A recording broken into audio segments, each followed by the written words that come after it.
अंतरिम बजट पर कांग्रेस सांसद ने विवादित बयान दिया है। बेंगलुरु ग्रामीण से लोकसभा सांसद डीके सुरेश ने गुरुवार को कहा कि अगर केंद्र ने उनके लिए फंड जारी नहीं करने की प्रवृत्ति जारी रखी तो देश के दक्षिणी राज्य एक अलग देश की मांग उठाएंगे। कांग्रेस सांसद ने अंतरिम बजट जारी होने के बाद संवाददाताओं से बात कर रहे थे और इसी दौरान उन्होंने ये बात कही। उन्होंने इस दौरान केंद्र पर दक्षिण भारतीय राज्यों को फंड जारी नहीं करने का आरोप लगाया।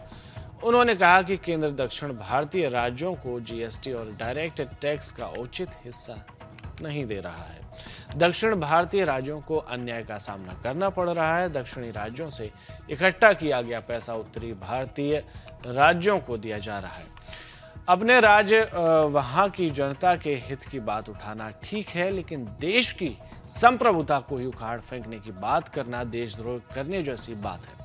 सीधी भाषा में कहें तो वे भारत के दो हिस्से करने की बात कर रहे हैं। डीके सुरेश ने आगे क्या कहा वो भी बता देते हैं। उन्होंने कहा कि अगर ऐसा ही चलता रहा तो हम एक अलग देश की मांग करने के लिए मजबूर हो जाएंगे।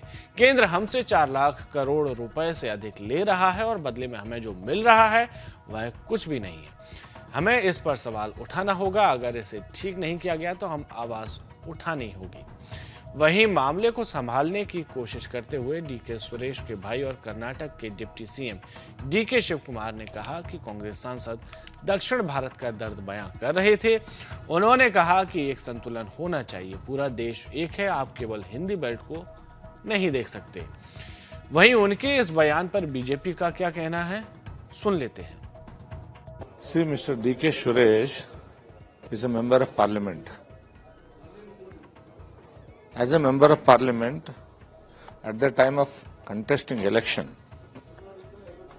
he has taken oath of secrecy in front of the election commissioner, presiding officer, and also inside the parliament after election, he has taken oath that he will obey the integrity, sovereignty of the nation.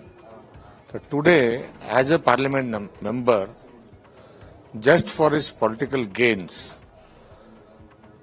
and also to support his Congress party motto, he has given the statement against the nation.